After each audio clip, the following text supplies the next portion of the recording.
MH17 crashed to earth. The place where the bitter war in eastern Ukraine suddenly ended the lives of people from around the world was this evening still controlled by rebel fighters.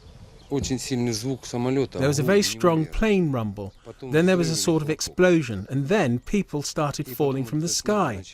People were appearing right from the clouds. When we ran out, we saw part of a plane falling over our house. There were more parts of a plane in the yard, and papers there too. We also found this piece of a credit card from an American bank.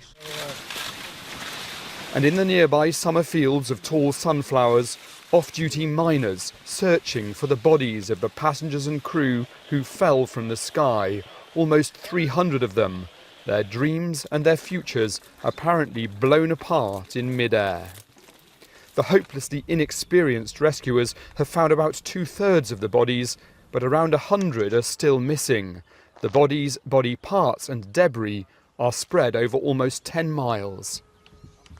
It's a tragic and devastating scene. People's clothes and belongings and their life jackets are scattered amongst the charred bodies. You can still smell the death and the burning in the air, but it's going to be a huge challenge for international investigators to get here and operate here safely. This is the middle of a war zone. With the rebel checkpoints and the closed airspace, it's taken us around 24 hours to get here from Moscow. There is confusion at the moment about who has the black box flight recorders, so it's hard for an investigation to start. The best theory is still that the plane was shot down by a sophisticated anti-aircraft missile fired by someone targeting a Ukrainian military plane. But it's not clear who. The Kiev government believe it was the rebels or even the Russians.